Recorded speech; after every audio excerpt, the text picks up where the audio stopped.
UK के दीगर शहरों की तरह स्कॉटलैंड के मशहूर और तारीखी शहर ग्लासगो में भी चांद रात नहायत ही जोश व खरोश और जश्न जैसे माहौल के साथ मनाई जा रही है। खवातीन और बच्चे मेहंदी लगवाने के लिए मुकामी हॉल में कतार दर कतार इंतजार करके हाथों में मेहंदी लगाने में मसरूफ हैं, तो दूसरी तरफ कुछ खवातीन चांद रात पर भी नए नए कपड़े और ज्वेलरी खरीदने में मसरूफ दिखाई देती हैं। मुकामी हॉल में दिल धरने की जगह नहीं। मजीद जानते हैं ग्लासगो के मुकामी हॉल में मौजूद अपने ब्यूरो चीफ और ग्लासगो प्रेस क्लब के जनरल सेक्रेटरी शाहिद मीर से। जी शाहिद, बताइएगा चांद रात का अहवाल।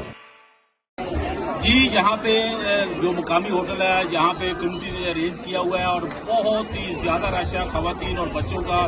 खवातीन मेहंदी लगा रही हैं। चांद रात नहायत ही जोश और जज्बे के साथ यहाँ मनाया जा रहा है और बच्चों की बहुत बड़ी तादाद यहाँ पे मौजूद है।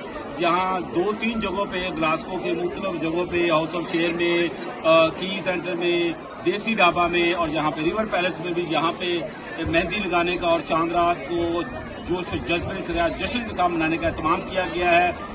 सारी चारों की चारों जगह जो है बिल्कुल पैक हैं। पार्किंग की जगह बिल्कुल फुल हो चुकी है और खवातीन जो हैं वो मेहंदी लगाने में मसरूफ हैं और कपड़ों की खरीदारी में भी मसरूफ है, जाके बच्चे जो हैं वो अपने कपड़े खरीद रहे हैं, खाने खा रहे हैं और स्टॉल्स लगे हुए हैं जहाँ पे। और ये जो सिलसिला है ये मेहंदी लगाने का, ये नजर यही आ रहा है जितनी बड़ी तादाद में और जितनी लाइनें खवातीन की लगी हुई हैं, ये सुबह तक ये सिलसिला जारी रहेगा। और ग्लासगो में रहने वाले ओवरसीज पाकिस्तानी और मुसलमान जो मुख्तलिफ ममालिक के हैं वो बड़े ही जोश और जज्बे के साथ और बलवले के साथ जो चांद रात का जश्न मना रहे हैं। जी।